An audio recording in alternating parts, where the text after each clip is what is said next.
Hello student, welcome back to my channel. This is Commerce Academy and I am Shourabh sir.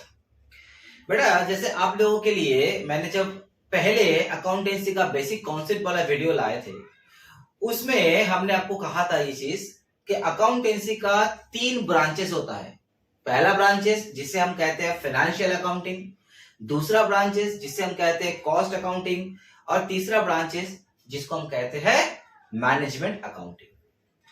General accounting या financial accounting क्या होता है, ये किसी भी बिजनेस इंडस्ट्री के लिए कॉमन फैक्टर है क्योंकि हर बिजनेस में फाइनेंस रिलेटेड रहता है और हर फाइनेंस रिलेटेड ट्रांजैक्शन को रिकॉर्ड करने के लिए, इसको समराइज करने के लिए हमें फाइनेंशियल अकाउंटेंट का जरूरत पड़ता है। लेकिन कॉस्ट अकाउंटिंग क्या होता है? कॉस्ट अकाउंट होता है एक्सपर्ट सेक्शन। ठीक है, जैसे मैंने आप लोगों को कहा था कि जैसे हम लोग का मेडिसिन का दुकान होता है उसमें डॉक्टर्स का चेंबर रहता है। उस डॉक्टर के चेंबर में आपको और कोई डॉक्टर मिले या ना मिले, जनरल फिजिशियंस यानी कि जो एमबीबीएस है वो आपको मिल जाएगा हर चेंबर में, मेडिसिन का जो डॉक्टर। तो जनरल फिजिशियंस जो है वो आपका हर बीमारी का इलाज कर सकता है। लेकिन जब कोई बीमारी हद से ज्यादा इफेक्ट दिखाना चालू कर देता है तब वही जनरल फिजिशियन आपको रेफर करता है किसी एक्सपर्ट के पास। तो कॉस्ट अकाउंटिंग होता है अकाउंटिंग सेक्शन का एक एक्सपर्ट पोजीशन। कभी आप सोचते हो एक चीज कि जब हम लोग कोई भी प्रोडक्ट को मार्केट में खरीदने जाते हैं तो उसका एक प्राइस तय किया रहता है। तो उस प्राइस को तय कौन करता है? जी सर, मैन्युफैक्चरर करता है। बिल्कुल सही। लेकिन मैन्युफैक्चरर किस आधार पे इसको करता है? कभी ये सोचते हैं? मैं आपको एक सिंपल सा एग्जांपल देता हूं कॉस्ट अकाउंटिंग के बारे में। जैसे मान लो कि हमारे पास 2 कंपनी का पेन है, एक लक्सर बनाया है और एक रेनॉल्ड्स ने बनाया है। लक्सर कंपनी अपने पेन को मार्केट में 30 रुपीज में बेचता है, रेनॉल्ड कंपनी उसी पेन को, उसी तरीके का पेन को मार्केट में 28 रुपीज में बेचता है। तो हम मान लेते हैं कि हमारे पास कुछ चैनल है। पहले तो मैन्युफैक्चरर है। मैन्युफैक्चरर क्या करेगा? इसे डिस्ट्रीब्यूटर को सेल करेगा। डिस्ट्रीब्यूटर क्या करेगा? इसको होलसेलर को सेल करेगा। उसके बाद होलसेलर इसे रिटेलर को सेल करेगा और फिर रिटेलर इसे कंज्यूमर को सेल करेगा। तो मतलब मैन्युफैक्चरर से कंज्यूमर तक पहुंचते पहुंचते हमारे पास कितना चैनल आ जाता है? 1 2 3। तो टोटल 4 फेजेस से ये प्रोडक्ट पास होके फाइनली कंज्यूमर के पास पहुंचता है। तो हर फेजेस में कुछ ना कुछ प्रॉफिट डेफिनेटली बनता है। तो हम ले लेते हैं यहां पे रेनॉल्ड और लक्सर, दोनों कंपनी का पेन को ले लेते हैं। हम पूरा ही लिखते हैं यहां पे मैन्युफैक्चरर और ये हो गया आपका डिस्ट्रीब्यूटर।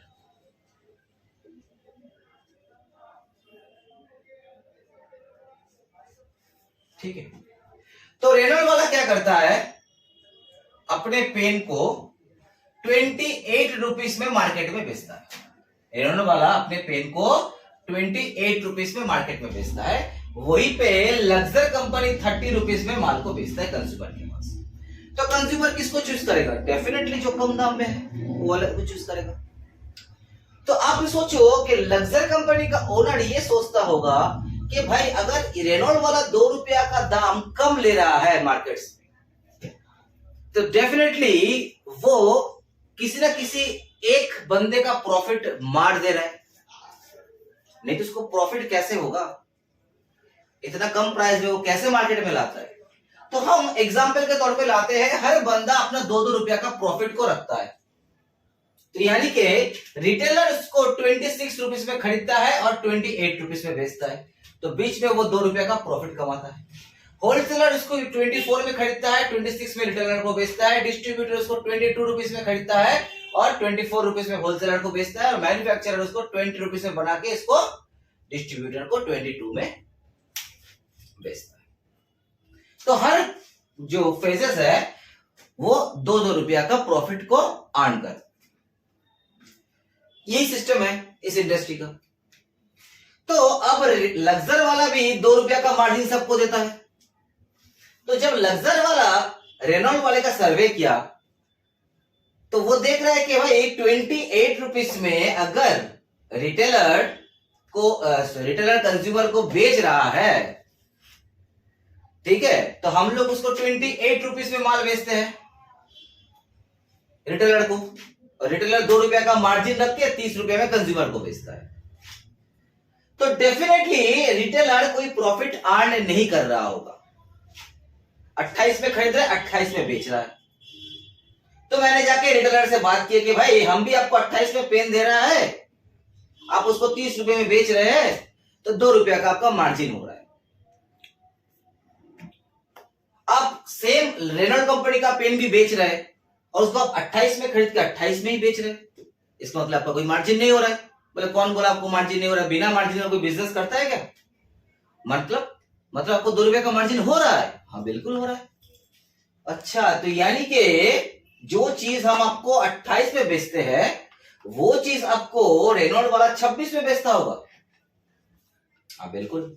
अच्छा, तो डेफिनेटली होलसेलर जिसको हम लोग 26 में बेचते हैं वो अपना मार्जिन नहीं रख रहा है, इसीलिए वो आपको दे पा रहा है। तो हम होलसेलर के पास गया, होलसेलर से भी हमें सेम जवाब मिला कि नहीं, हमको भी 2 रुपए का प्रॉफिट मार्जिन मिल रहा है। तो डेफिनेटली जो डिस्ट्रीब्यूटर है वही कुछ ना कुछ घपला कर रहा है, क्योंकि डिस्ट्रीब्यूटर को तो हम 24 रुपए में माल बेचते हैं, तो डिस्ट्रीब्यूटर 24 में खरीद के आपको 24 में बेचता होगा। तो डिस्ट्रीब्यूटर के पास गया तो डिस्ट्रीब्यूटर भी हमें सेम रिप्लाई कर रहे हैं कि नहीं हमें 2 रुपया का मार्जिन तो मिल ही रहा है, आपसे भी मिल रहा है, रेनॉल्ट से भी मिल रहा है। दैट मीन्स ये आता है अब कि मैन्युफैक्चरर जो है, जो प्रोडक्ट हम 22 रुपए में बनाते हैं तो वो डेफिनेटली वो 22 रुपए में बना के 22 रुपए में बेचता होगा, वो कोई मार्जिन नहीं रख रहा है। मार्केट को कैप्चर करने के लिए मैन्युफैक्चरर जो है प्रॉफिट मार्जिन कम बंद कर दिया, लेकिन नहीं, बिना प्रॉफिट मार्जिन का तो बिजनेस चलेगा नहीं। रेनॉल्ड्स वाला भी सेम मार्जिन ही कर रहा है, 2 रुपया का मार्जिन कर रहा है, तो बंदा कैसे कर लेता है? जो चीज हम 22 रुपए में बना रहे हैं वही चीज रेनॉल्ड वाला 20 रुपए में बना रहा है, और हर फेजेस में वो 2-2 करके प्रॉफिट देता जाता है, जैसे हम देते जाते हैं। कैसे कर लेता है? तब हमने क्या किया, उसका डिटेल सर्वे किया, और सर्वे में हमको ये पता चला कि भाई इन लोगों के पास एक अच्छा खासा कॉस्ट अकाउंटेंट है, जो ना केवल रिपोर्ट बनाता है, ना ही केवल रिकॉर्डिंग वाला काम करता है, ना ही केवल समराइजिंग वाला काम करता है, वो कॉस्ट को कंट्रोल भी करने का उपाय बताता है। जैसे फॉर एग्जांपल टिफिन टाइम में हम लोग क्या करते हैं, हम लोग का एसी, फैन, लाइट सब कुछ चलता रहता है, और यहीं पे हम लोग टिफिन करवाते हैं, यहीं पे लेबर लोग सोता रहता है। तो हमारा पूरा दिन भर जितना बजे तक दुकान खुला रहता है, शॉप ओपन रहता है, तब तक हम लोग का एसी, लाइट, फैन ये सब चलता रहता है। लेकिन वो लोग क्या करता है, वो लोग टिफिन टाइम का रूल्स बना दिए कि 1 घंटा आपका टिफिन रहेगा, उस टाइम पूरा ऑफिस का मीटर जो है वो शट डाउन किया रहेगा, पावर को शट डाउन कर दिया जाएगा। हम लोग माल खरीदते हैं थोड़ा थोड़ा करके, इसलिए हम लोगों का परचेसिंग कॉस्ट ज्यादा लग जाता है। वो माल खरीदते हैं बल्क में, उसको डिस्काउंट ज्यादा मिलता है। तो वो लोग क्या करते हैं, हर चीज का इक्वेशन करके ही, कैलकुलेटिव वे से ही अपने बिजनेस को रन करता है, इसीलिए वो आज कॉस्ट को कंट्रोल करने में सक्षम है, जो हम नहीं है। तो यही है इंपॉर्टेंस किसी भी बिजनेस में कॉस्ट अकाउंटेंट का। तो कॉस्ट अकाउंटेंट ना तो केवल रिकॉर्डिंग, समराइजिंग, क्लासिफिकेशंस ये सब करता है, साथ में साथ कॉस्ट को कंट्रोल भी करता है।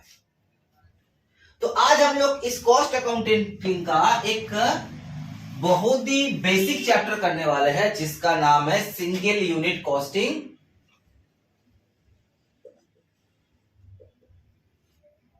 Cost sheet. ठीक है, single unit costing cost sheet, यानी कि हम एक ऐसा स्टेटमेंट बनाएंगे, एक ऐसा शीट बनाएंगे जहां पे हम हमारा जितना भी कॉस्ट है सबको एक जगह एकोमुलेट करेंगे, और वहां से एक एक यूनिट का, सिंगल यूनिट का पर यूनिट कॉस्ट निकालेंगे, उसमें प्रॉफिट जोड़ के उसका प्राइस को कैलकुलेट करेंगे, कितने प्राइस में इसको बेचा जाएगा।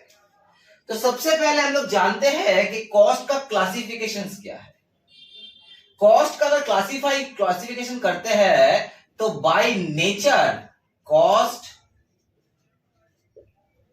बाय नेचर जो है वो दो टाइप्स का होता है, या तो वो डायरेक्ट कॉस्ट होगा या तो वो इनडायरेक्ट कॉस्ट होगा। कॉस्ट बाय नेचर या तो डायरेक्ट कॉस्ट होता है या तो इनडायरेक्ट कॉस्ट होता है। डायरेक्ट कॉस्ट का मतलब क्या होता है बेटा? डायरेक्ट कॉस्ट का मतलब होता है जो कॉस्ट डायरेक्टली मैन्युफैक्चरिंग से रिलेटेड है, और जो डायरेक्टली मैन्युफैक्चरिंग के साथ रिलेटेड नहीं है उसे हम कहते हैं इनडायरेक्ट कॉस्ट। छोटा सा एग्जांपल देते हैं, मान लो हमारे पास 5 आदमी काम करता है, 3 आदमी मैन्युफैक्चरिंग से रिलेटेड है और 2 आदमी जो है आफ्टर मैन्युफैक्चरिंग से रिलेटेड है, यानी कि एक ऑफिस का मैनेजर है, एक सेल्समैन है, और 3 आदमी जो है प्रोडक्ट को मैन्युफैक्चर करता है। तो पांचों का हम मंथ के एंड में सैलरी पे करेंगे, उसका जो भी बनता है रेम्यूनरेशन वो पे करेंगे। लेकिन उनमें से 3 आदमी का जो रेम्यूनरेशन है वो डायरेक्टली इन्वॉल्व है मैन्युफैक्चरिंग के साथ, तो वो हो गया मेरा डायरेक्ट एक्सपेंसेस, और 2 आदमी उसका जो रेम्यूनरेशन है वो प्रोडक्शन के साथ या गुड्स के साथ रिलेटेड नहीं है, इसलिए वो बन गया इनडायरेक्ट एक्सपेंसेस। तो जो डायरेक्टली प्रोडक्शन के साथ रिलेटेड है वो है डायरेक्ट कॉस्ट, जो नहीं है वो इनडायरेक्ट कॉस्ट। और ठीक उसी तरीके से अगर हम लोग कॉस्ट बाय एलिमेंट्स करते हैं, ठीक है, कॉस्ट को एलिमेंट वाइज अगर हम लोग डिवाइड करते हैं तो हमारे पास 3 एलिमेंट्स होता है, यानी कि मटेरियल, लेबर एंड एक्सपेंसेस। आप कोई भी प्रोडक्शन यूनिट पे जाओगे आपको ये 3 तरीके का ही कॉस्ट मिलेगा, या तो आप मटेरियल खरीदोगे, लेबर पेमेंट करोगे और अदर एक्सपेंसेस। अब हर एलिमेंट जो है ये फर्दर क्लासिफाइड है 2 हिस्सा में, यानी कि डायरेक्ट और इनडायरेक्ट, डायरेक्ट और इनडायरेक्ट, डायरेक्ट और इनडायरेक्ट। बस अब क्या करना है, देखो जितना भी डायरेक्ट वाला पोर्शन है उसको हम क्या कर रहे हैं, सर्कल कर दे रहे हैं, यानी कि direct of material, direct of labour, direct of expenses. छोटा सा example sir, direct material indirect material में फर्क क्या है? अब जैसे मान लेके चलो आपको एक पेन का मैन्युफैक्चरिंग कंपनी खोलना है, तो पेन के लिए जो रॉ मटेरियल है, यानी कि प्लास्टिक है, इंक है, ब्रश है, ये आपका डायरेक्ट मटेरियल हो गया। लेकिन आप जिस मशीन में इसको चलाओगे उस मशीन के लिए आपको डीजल खरीदना पड़ रहा है, उसके लिए तेल खरीदना पड़ रहा है, या इसके अलावा भी और भी बहुत कुछ इनडायरेक्ट मटेरियल खरीदना पड़ता है जो डायरेक्टली मैन्युफैक्चरिंग के साथ रिलेटेड नहीं है, तो वो हो गया आपका इनडायरेक्ट मटेरियल। तो अब हम क्या करेंगे, जितना भी डायरेक्ट वाला पोर्शन है उसको एक जगह में एक्युमुलेट करेंगे, यानी कि ये हो गया आपका डायरेक्ट मटेरियल,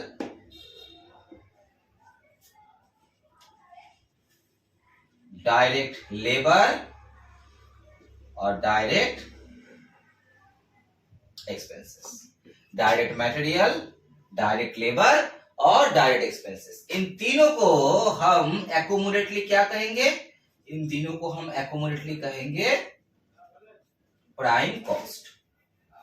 इन तीनों को एक्युमुलेटली हम कहेंगे प्राइम कॉस्ट, यानी कि प्राइमरी कॉस्ट। ये कॉस्ट बिना आप आगे जा नहीं सकते। अब क्या करते हैं, जितना भी इनडायरेक्ट वाला पोर्शन है उसको हम स्क्वायर कर देते हैं, समझने में इजी रहेगा। तो स्क्वायर बन गया मेरा इनडायरेक्ट आइटम्स। तो अब क्या करेंगे, हम लोग इनडायरेक्ट आइटम्स को भी एक जगह एक्युमुलेट करते हैं।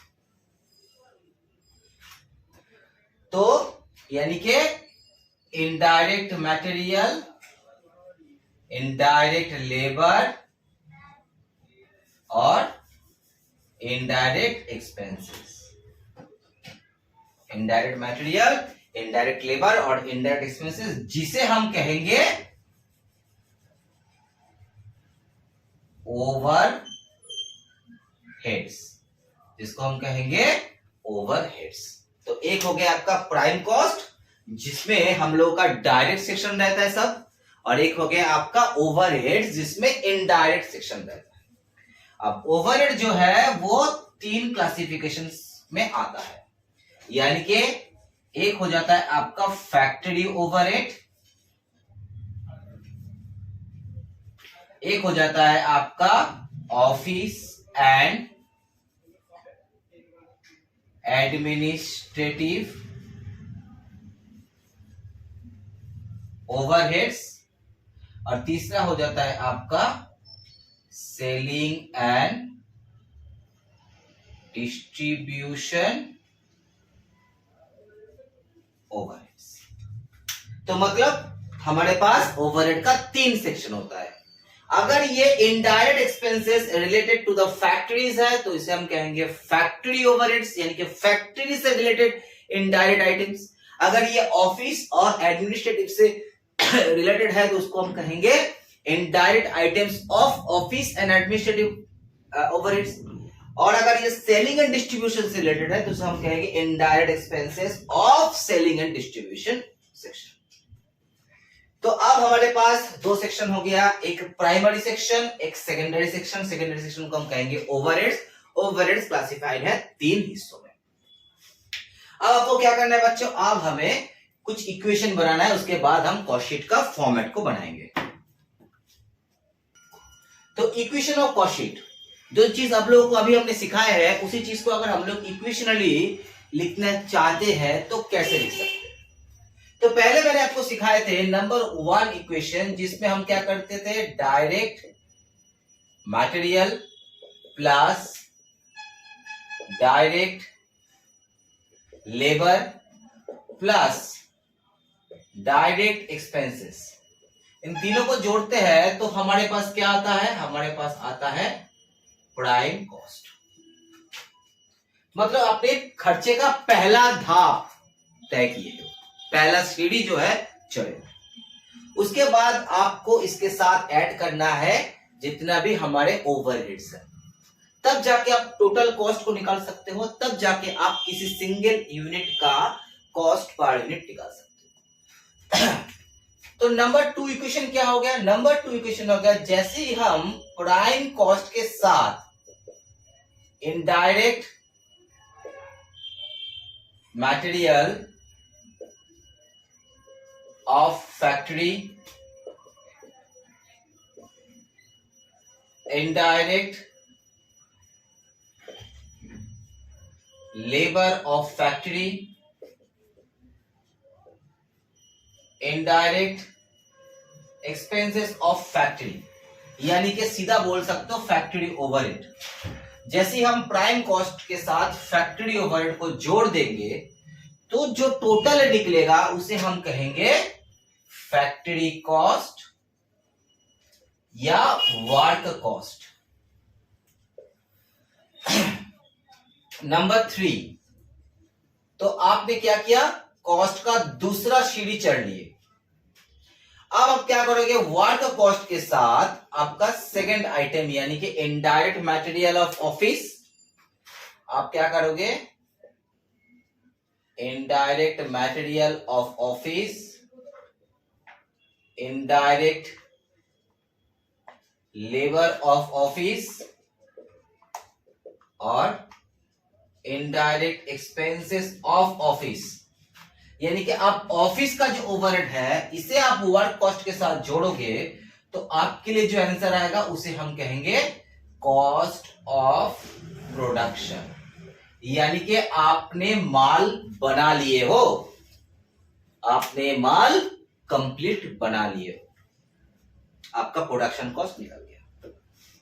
तो माल बना के क्या करोगे, उसको सबसे पहले तो इसको गोडाउन में रखोगे, वहां से आप धीरे धीरे सेल करोगे। मतलब 4th इक्वेशन क्या होगा, अगर हम लोग कॉस्ट ऑफ प्रोडक्शन के साथ फिनिश गुड्स का स्टॉक को एडजस्ट कर दे।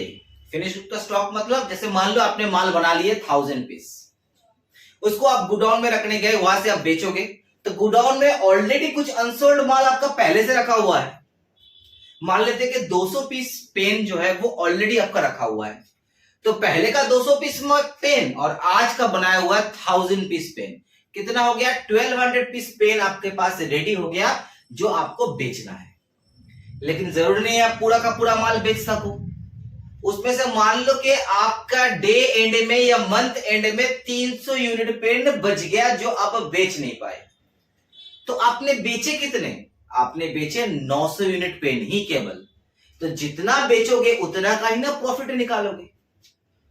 तो अब कॉस्ट ऑफ प्रोडक्शन के साथ हम एडजस्ट कर देंगे ओपनिंग एंड क्लोजिंग स्टॉक को, यानी कि कॉस्ट ऑफ प्रोडक्शन के साथ ऐड हो जाएगा opening stock of finish goods और लेस कर देंगे हम लोग closing stock of finish goods. तो जैसे ही हम फिनिश गुड्स का एडजस्टमेंट कर देंगे तो ये बन जाएगा cost of goods sold. Cost of goods sold मतलब कितने का गुड्स आप बेच रहे हो, जितने का गुड्स आप बेचोगे उतना खर्चा कितना, उतना गुड्स का खर्चा कितना हो। तो मान लेते एक छोटा सा एग्जांपल देते हैं। मान लो आपका मिठाई का दुकान है, आप लड्डू बनाते हो और हर प्लेट में आप लड्डू बेचते हो। तो आपके पास 200 पीस लड्डू ऑलरेडी पड़ा हुआ था जो आपका ओपनिंग स्टॉक था। आपने 1000 पीस लड्डू और बनाया, यानी कि आपके पास 1200 पीस लड्डू हो गया। अब उसमें से आपको 900 पीस लड्डू जो है वो आप रात के एंड में देख रहे हो आपका अनसोल्ड रह गया। 300 पीस लड्डू आपका अनसोल्ड रह गया। तो आपने बेचे कितने? 900 पीस बेचे। अब हम मान लेते हैं कि हर लड्डू के साथ आप एक तो करके प्लेट देते हो कि एक प्लेट में आपका एक लड्डू आएगा। तो जितना पीस लड्डू तुम बेचोगे उतना पीस ही तुमको प्लेट का जरूरत है। मान लेते हैं कि लड्डू का दाम जो है वो है 20 रुपीज पर पीस, और उसमें जो प्लेट आप देते हो वो 1 रुपया का आता है पीस में। तो अगर आपने 900 पीस बेचे होंगे तो 900 पीस का ही प्लेट आप यूज करोगे 900 रुपया का। तो जितना बेचोगे उतना का आपका सेलिंग कॉस्ट लगने वाला है। ठीक है, तो इसके बाद जो 5th नंबर इक्वेशन आता है वो है कॉस्ट ऑफ गुड सोल्ड के साथ हम ऐड कर देंगे indirect material of selling, indirect labour of selling, indirect expenses of selling. Selling का और सेलिंग और डिस्ट्रीब्यूशन का जो भी आपका खर्चा है वो आप ऐड करोगे, तो आपके लिए आ जाएगा कॉस्ट ऑफ सेल्स या net cost. Cost of sales या नेट कॉस्ट। तो 6th नंबर लास्ट इक्वेशन क्या होगा? आप इसी के साथ यानी कि कॉस्ट ऑफ सेल्स के साथ अपना प्रॉफिट को ऐड करोगे और सेल्स करोगे। तो ये 6 इक्वेशन में हमारा कॉस्ट शीट का कॉन्सेप्ट खत्म होता है, लेकिन फॉर्मेट नहीं हुआ अभी तक। इसका फॉर्मेट बनता है अलग से। ये तो बस इक्वेशन है समझाने के लिए कि हम डायरेक्ट कॉस्ट और इनडायरेक्ट कॉस्ट को कैसे प्रोपोर्शनेटली जोड़ते रहेंगे और टोटल कॉस्ट को निकालते रहेंगे। अब आप लोगों को हम एक फॉर्मेट बना के दिखाते हैं जिसमें कॉस्ट शीट का एक्चुअल जो व्यू होता है वो आपको बना के दिखाते हैं।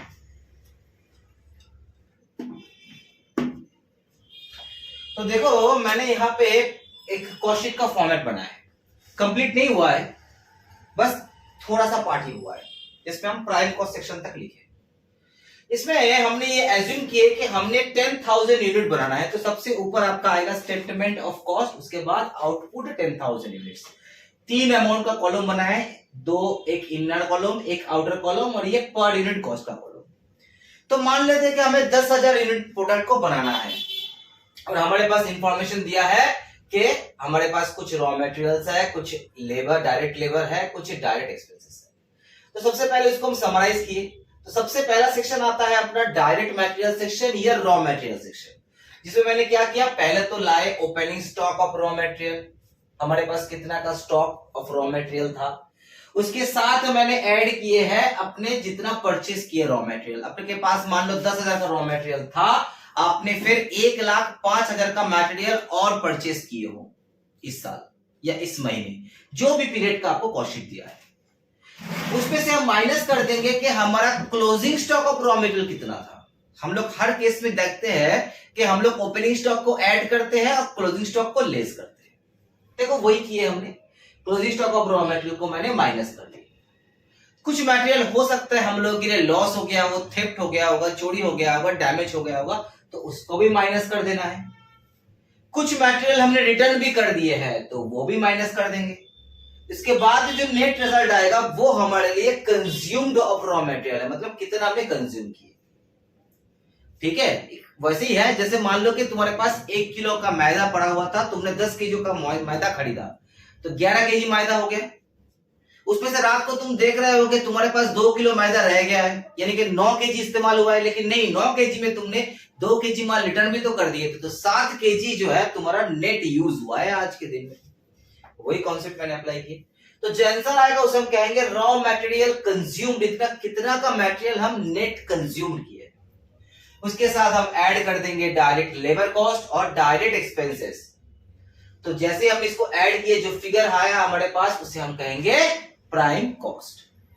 हमने कितना यूनिट बनाना है, हमें 10,000 यूनिट को बनाना है, तो हम क्या करेंगे, अब हर कॉस्ट का पर यूनिट यानी कि सिंगल यूनिट कॉस्ट भी निकाल लेंगे। तो हर आइटम को हम 10,000 से डिवाइड करेंगे। तो मटेरियल हमने टोटल 90,000 का यूज किया, जिसमें 10,000 का हम प्रोडक्ट बना रहे हैं, यानी कि 9 रुपीज हो गया मेरा पर पीस का मटेरियल कॉस्ट। ठीक है, वैसे ही 3 रुपया हो गया मेरा पर पीस का लेबर कॉस्ट, 3 रुपया हो गया मेरा पर पीस का डायरेक्ट एक्सपेंसेस, तो 15 रुपया हो गया हमारा अभी तक का पर यूनिट का प्राइम कॉस्ट। अब हम क्या करेंगे, इसके साथ ऐड करेंगे अपना जो फैक्ट्री का ओवरहेड्स है, यानी कि indirect materials of factory, indirect materials of indirect labour of factory and indirect expenses of factory. इसमें क्या क्या आ सकता है, इसमें आ सकता है आपका जैसे डेप्रिसिएशन ऑफ मशीनरीज हो गया, rent of the factory shade हो गया, सुपरवाइजर सैलरीज हो गया, इनडायरेक्ट वेजेस हो गया, इनडायरेक्ट मटेरियल हो गया, ठीक है, ऑयल डीजल फॉर मशीनरीज हो गया। मतलब फैक्ट्री में मशीनरी रिलेटेड, मशीन जो चल रहा है उसका जो भी कॉस्ट है वो कॉस्ट आपका फैक्ट्री ओवरहेड्स वाला कॉलम में आएगा। तो हो सकता है आपको डायरेक्टली फैक्ट्री ओवरहेड का फिगर बता दे, हो सकता है इसके अंदर कुछ आइटम बता दे जो आपको यहाँ पे ग्रुपिंग करना है। तो जैसे जैसे आइटम आएगा आप 1 2 3 4 करके लिखते जाओगे और टोटल को यहाँ पे आप आउटर में कर दोगे। तो आपके लिए अभी हम क्या करते हैं, एक फैक्ट्री ओवरहेड ले लेते हैं कि हमारा फैक्ट्री ओवरहेड जो है वो एक्यूमुलेटली हुआ है, सारा का सारा खर्चा मिला के, यानी कि इनडायरेक्ट मटेरियल, इनडायरेक्ट लेबर और इनडायरेक्ट एक्सपेंसेस मिला के 50,000 हुआ है खर्चा। 50,000 मैंने इनर कॉलम में लिखा। क्यों सर इनर कॉलम में क्यों लिखे, बताते हैं। अब हो सकता है आपको WIP का भी एडजस्टमेंट दे दे। WIP क्या होता है, WIP का फुल फॉर्म होता है वर्क इन प्रोग्रेस, यानी कि फैक्ट्री में जो माल आपका कंप्लीट नहीं हुआ, ठीक है, उसे हम कहते हैं WIP। अब मान लो कि कल रात को ही, एक छोटा सा एग्जांपल लेते हैं, कल रात को या कल दिन भर आपने अपने लेबर्स को 100 पीस बनाने का एक ऑफर दिए या टास्क दिए कि भाई हमको 100 पीस आप बना के दो, लेकिन जैसे वो लोग 90 पीस में पहुंचे तो ऐसे ही शाम हो गया और छुट्टी का टाइम हो गया। तो लोग बोले कि भाई हम लोग तो आज घर जाएंगे क्योंकि छुट्टी का टाइम हो गया। तो तुम बोले कि भाई बैलेंस 10 पीस जो है आप तो बनाए नहीं, कंप्लीट तो कर नहीं पाया, ठीक है वो प्रोग्रेस में है, वो कल आके कंप्लीट कर देंगे। तो वो 10 पीस जो कल रात का छोड़ा हुआ है वो हो गया आज के दिन के लिए, आज के डेट के लिए वो हो गया आपका ओपनिंग WIP, यानी कि ओपनिंग वर्क इन प्रोग्रेस है। तुम सुबह आके क्या इंस्ट्रक्शन दोगे कि भाई कल रात को जो माल आपने कंप्लीट नहीं किए थे वो पहले कंप्लीट करो, उसके बाद आज वाला माल हाथ देना है। तो कल रात का माल वो पहले बनाएगा, उसके बाद आज वाला माल हाथ देगा। तो आज भी अपने सेम 100 पीस का टास्क दियो, तो कल का 10 पीस जो प्रोग्रेस में था वो खत्म करेगा, उसके बाद आज वाला माल हाथ लगाएगा। तो हो सकता है रात के एंड में कुछ माल फिर से प्रोग्रेस में रह जाए, तो वो बन गया क्लोजिंग स्टॉक ऑफ WIP। तो वो क्लोजिंग स्टॉक ऑफ WIP को क्या करना है, हमें माइनस करना है, क्योंकि सेम ट्रीटमेंट होता है किसी भी स्टॉक का, ओपनिंग हमेशा ऐड होता है, क्लोजिंग हमेशा लेस होता है। तो अब फैक्ट्री ओवरहेड के साथ हम क्या करेंगे, ऐड कर देंगे ओपनिंग WIP को, ओपनिंग स्टॉक ऑफ WIP, मान लेते हैं कि 5000 का हमारे पास ओपनिंग स्टॉक ऑफ WIP था, और माइनस कर देंगे हम लोग क्लोजिंग स्टॉक ऑफ WIP, जो कि हम मान लेते हैं कि 10,000 का था। तो 50,000 के साथ 5,000 ऐड और 10,000 को माइनस करेंगे तो हमारा नेट फिगर आएगा 45,000। तो यानी कि 45,000 जो है हमारा वो है फैक्ट्री का खर्चा, यानी कि पर यूनिट का खर्चा कितना आ गया, पर यूनिट का खर्चा आ गया 4.5, और टोटल खर्चा कितना आ गया 1,95,000, जिसे हम क्या कहेंगे, उसे हम लोग कहेंगे वर्क कॉस्ट। तो यानी कि अभी तक हम लोग फैक्ट्री वाला सेक्शन में है, जहां पे हम लोग का टोटल खर्चा हो गया 19.5 रुपीज, यानी कि 19.5 रुपया का खर्चा ऑलरेडी हमने पर पीस में कर दिया। अभी भी हमारा माल कंप्लीट नहीं हुआ। इसके बाद हम क्या करेंगे, इसके साथ ऐड करेंगे office and administrative overheads, office and administrative overheads. तो ऑफिस एंड एडमिनिस्ट्रेटिव ओवरहेड्स में क्या आएगा, ऑफिस से रिलेटेड खर्चा, यानी कि ऑफिस फर्नीचर्स का depreciation, salary, rent, electricity, office general expenses, ये सब आता है ऑफिस का खर्चा है। तो या तो आपको एक्यूमुलेटली बोल देगा भाई इतना खर्चा हुआ है, या तो आपको आइटम्स दिया रहेगा, आप इसको क्या करोगे, एक के बाद एक आइटम्स को लिखोगे, टोटल यहाँ पे क्लब करके उसका फिगर को लिखोगे। तो हम मान लेते हैं कि 25,000 जो है वो ऑफिस का खर्चा है। तो यानी कि पर यूनिट आपका कितना हो गया ऑफिस का खर्चा 2.5, और टोटल आपका कितना आ गया, आपका आ गया टोटल 2,20,000, यानी कि 22 रुपया एवरी यूनिट का अभी तक खर्चा हो गया, जिसे हम क्या कहेंगे, कॉस्ट ऑफ प्रोडक्शन। यानी कि आपका माल अब बन गया है, अब ये रेडी टू सेल है, लेकिन इसको बेचने से पहले हम क्या करेंगे, इसको बेचने से पहले हम इसे गुडाउनाइज करेंगे, यानी कि गुडाउन में रखेंगे। और गुडाउन में हमारे पास कुछ ओपनिंग स्टॉक होता है, कुछ क्लोजिंग स्टॉक होता है, जिसका एडजस्टमेंट करेंगे। अब यहाँ पे हम लोगों का एक चीज सीखना है, तो हम क्या करते हैं, सीधा इस पेज में आ जाते हैं। ठीक है, तो हमारा जो कॉस्ट ऑफ प्रोडक्शन है वो निकला है 2,20,000, यानी कि 22 रुपीज पर यूनिट का दाम। अब इसके साथ हम ऐड करेंगे opening stock of finish goods. हम मान लेते हैं कि हमारे क्वेश्चन में opening stock of finish goods जो है वो दिया हुआ है कि हमारे पास 500 यूनिट जो था वो ओपनिंग स्टॉक था, 500 यूनिट जो था वो ओपनिंग स्टॉक था, जिसका दाम 20 रुपीज करके था। हम नीचे इसको कैलकुलेट कर देते हैं, 500 unit at the rate 20 rupees के हिसाब से हमारे पास ओपनिंग स्टॉक था, यानी कि लास्ट ईयर जो माल बनाए थे उसका कॉस्ट ऑफ प्रोडक्शन था 20 रुपीज, इस साल 22 रुपीज हो गया, इस साल या इस महीने जिस पीरियड के लिए दिया होगा, यहाँ पे अब थोड़ा सा दाम बढ़ गया है, कोई बात नहीं। तो 500 इंटू 20 का कितना होता है बच्चा, अपना 10,000 रुपया का हमारे पास ओपनिंग स्टॉक था। अच्छा, अब इससे हम लेस करेंगे closing stock of finish goods.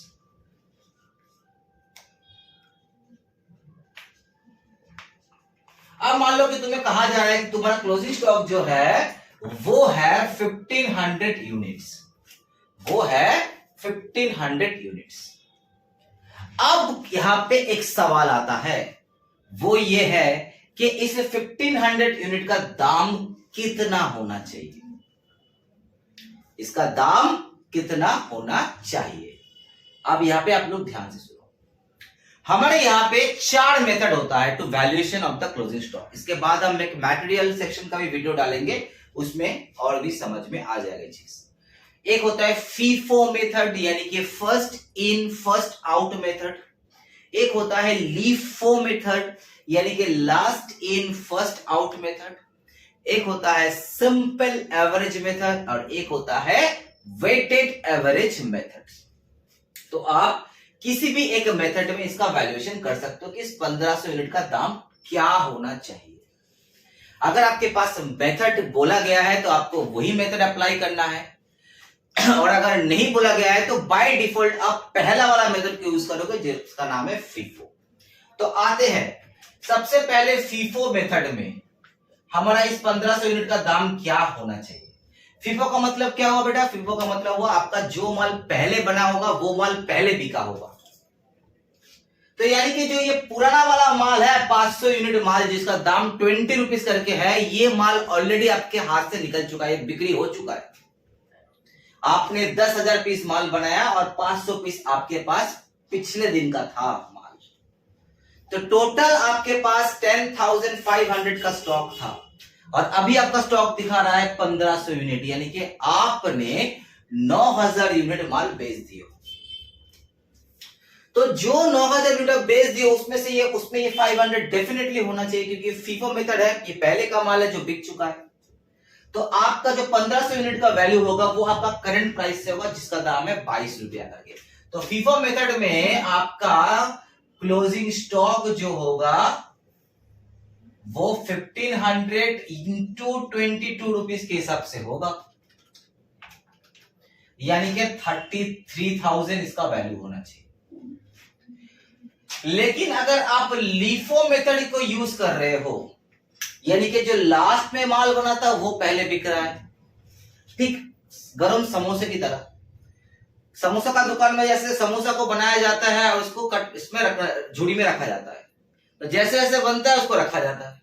अब कोई कस्टमर आ गया कि भाई हमको समोसा दीजिए, तो क्या करेगा? वो हाथ घुसा के निकलेगा पहले वाला, अंदर वाला जो आइटम है नहीं, वो ऊपर से देता रहेगा। और ऊपर वाला कब बना है? अभी तो रिसेंटली बना है, मतलब नीचे वाले से तो ऊपर वाला लास्ट बना होगा ना। तो वो हो गया लीफो मेथड्स। तो जो नीचे वाला माल है वो एज इट इज पड़ा रहता है जब तक ये पूरा का पूरा बिक नहीं जाता है। तो यानी कि जो हमारे पास 1500 यूनिट दिख रहा है वो 1500 यूनिट में 500 यूनिट तो पहले का माल है यार, 1000 यूनिट अभी का माल है। तो लीफो मेथड में आप क्लोजिंग स्टॉक का वैल्यू क्या निकालोगे? इसमें आप 1000 यूनिट 22 रुपया के हिसाब से करोगे, 1000 यूनिट आप 22 रुपये के हिसाब से करोगे, प्लस 500 यूनिट 20 रुपया के हिसाब से करोगे, यानी कि ये 22,000 और ये 10,000, ये हो गया आपका 32,000। अगर आप सिंपल एवरेज मेथड में हो तो आपका क्लोजिंग स्टॉक का वैल्यू क्या होना चाहिए? सिंपल एवरेज मतलब आपके पास दो रेट का माल है, 22 का और 20 का, इसका आप एवरेज लोगे। तो 20 और 22 इसका एवरेज होता है 21। 20 प्लस 22 डिवाइडेड बाई 2 यानी कि 21 रुपीज। तो आप क्या करोगे? 1500 इंटू 21 कर दोगे तो हो जाएगा 31,500। और अगर आप वेटेड एवरेज में करोगे तो आपका क्लोजिंग स्टॉक का वैल्यू क्या होगा? वेटेड एवरेज का मतलब क्या हुआ? अब सारा का सारा चीज का वेट निकालोगे, यानी कि आपके पास 2,20,000 प्लस 10,000 का माल है, यानी कि आपके पास 2,30,000 का माल है टोटल बेचने का लायक। होल डिवाइडेड बाय कितना यूनिट है? 2,20,000, यानी कि जिसपे 10,000 यूनिट बन रहा था और ये 500 यूनिट है, यानी कि टोटल आपका 10,500 यूनिट है। तो 2,30,000 डिवाइडेड बाय 10,500 यानी कि 21.90 रुपीज के अप्रोक्स आपका दाम आ रहा है पर यूनिट का। तो 1500 यूनिट में आप क्या करोगे? 1500 इंटू 21.90 यानी कि आपका 32,857 आ रहा है, 32,850 करते थे। तो देखो हर मेथड में अलग अलग वैल्यूएशन हो रहा है, ठीक है। तो कोई भी मेथड के बारे में बोला नहीं जाएगा तो डिफॉल्ट आप फीफो कर दीजिएगा। तो हम यहाँ पे काम करते हैं फीफो से ही लेते हैं, यानी कि 1500 का दाम 22 रुपया के हिसाब से 33,000 हो रहा है। तो 10,000 से 33,000 माइनस करते हैं तो नेगेटिव में आ रहा है 23,000 का फिगर, ठीक है। तो 2,20,000 से अगर 23,000 माइनस कर देते हैं तो आपका आ जाएगा 1,97,000। ये हो गया आपका कॉस्ट ऑफ गुड्स सोल्ड। अब इस 1,97,000 को हम कितना से डिवाइड करेंगे? अभी तक हम लोग कितना से डिवाइड कर रहे थे हर आइटम को? 10,000 से, क्योंकि हम 10,000 माल बना रहे थे। अब हम 9,000 माल बेच रहे हैं, यानी कि अब हर आइटम को हम 9,000 से डिवाइड करेंगे, यानी कि 1,97,000 divided by 9,000, that means 21.89 rupees per unit आ गया। उसके साथ आप लास्ट ऐड करोगे तुम्हारा सेलिंग एंड डिस्ट्रीब्यूशन एक्सपेंसेस या ओवरहेड्स। मान लेते हैं कि आपका सेलिंग एंड डिस्ट्रीब्यूशन ओवरहेड जो है वो है 33,000, ठीक है। तो 33,000 डिवाइडेड बाय 9,000 यानी कि 3.67 पर यूनिट, और आपका टोटल खर्चा हो गया 197 प्लस 33,000 यानी कि 2,30,000 डिवाइडेड बाय 9,000, दैट मींस 25.55 का आपका खर्चा आ गया ऑन एन एवरेज। तो इसको हम कहेंगे कॉस्ट ऑफ सेल्स या नेट कॉस्ट। बस अब इसके साथ आप क्या करोगे? प्रॉफिट को ऐड करोगे। आपका एक एक आइटम का, पर यूनिट आइटम का दाम कितना हो गया? आपका खर्चा कितना हो गया? 25 रुपया 55 पैसा, 25 रुपीज 55 पैसा। अब हम सोचते हैं इसको 4.45 रुपीज का मार्जिन में इसको सेल करते हैं, ठीक है। तो 4.45 इंटू 9,000 दैट मीन्स 40,050 आता है फ्रैक्शन में, तो 40,000 ले लो, ठीक है। तो आपका जो सेलिंग प्राइस हुआ है वो है 2,70,000 डिवाइडेड बाय 9 यानी कि 30 रुपीज पर यूनिट, जो हमारा रेनॉल्ड्स का पेन का एग्जाम्पल हो गया। तो रेनॉल्ड्स वाला 30 रुपीज में माल बेचता है, उसका कॉस्टिंग आता है 25.55। कॉस्टिंग अलग आ गया, चलो ठीक है, हम तो 20 रुपया कॉस्टिंग 22 रुपया कॉस्टिंग पकड़ते थे। एनीवे, तो इस तरीके से हम लोगों का कॉस्ट शीट का फॉर्मेट बनता है। बस आपको एक चीज छोटा सा याद रखना है, वो ये है कि इस कॉस्ट शीट में क्या क्या खर्चा आप इग्नोर करोगे। सीधा सीधी जो खर्चा आपका फाइनेंस से रिलेटेड है या तो आपका प्रोडक्शन से रिलेटेड नहीं है, हर वो आइटम को आप इग्नोर करोगे। या कोई भी एक्सपेंसेस ऐसा है जो पर्सनल नेचर का है, उसे आप इग्नोर करोगे। जैसे इंटरेस्ट ऑन कैपिटल हो गया, जैसे आपका इंटरेस्ट ऑन लोन हो गया, जैसे कोई भी प्रोविजंस हो गया, क्योंकि प्रोविजन कोई खर्चा नहीं है, वो एक प्रॉफिट का एक्यूमुलेशन असाइडमेंट है जिसे हम अलग करके रखते हैं फ्यूचर के लिए। तो कोई भी इंटरेस्ट ऑन लोन, कोई भी इंटरेस्ट ऑन कैपिटल, कोई भी डिस्काउंट अलाउड वगैरह, ठीक है, जो आफ्टर सेल हम देते हैं, ठीक है, या तो कोई प्रोविजंस, किसी भी टाइप का प्रोविजन, इनकम टैक्स, ठीक है, ये सब आप कॉस्ट शीट में इग्नोर करोगे क्योंकि वो सब प्रोडक्शंस के लिए जरूरी नहीं। तो होपफुली बच्चों आप लोगों को ये समझ में आ चुका होगा कि ये कॉस्ट शीट कैसे बनता है। ये बहुत ही एक इम्पोर्टेंट चैप्टर है। ये बीकॉम सेकेंड सेमेस्टर के लिए जो लोग कैलकाटा यूनिवर्सिटी से बिलोंग करते हैं उन लोगों के लिए तो ये चैप्टर कंफर्म्ड क्वेश्चन में आएगा ही आएगा, ठीक है। तो जैसे कि मैं हर वीडियो में बोलता हूँ, इस वीडियो में भी वही बात बोलूंगा कि अगर आप लोगों को ये वीडियो पसंद आ रहा है तो इसको लाइक कमेंट शेयर जरूर कीजिएगा, सब्सक्राइब कीजिएगा, और क्लास किसी को ज्वाइन करना है, क्लास के बारे में कोई भी प्रश्न चाहिए तो दिए हुए नंबर में आप कॉन्टेक्ट कर सकते हैं। तब तक के लिए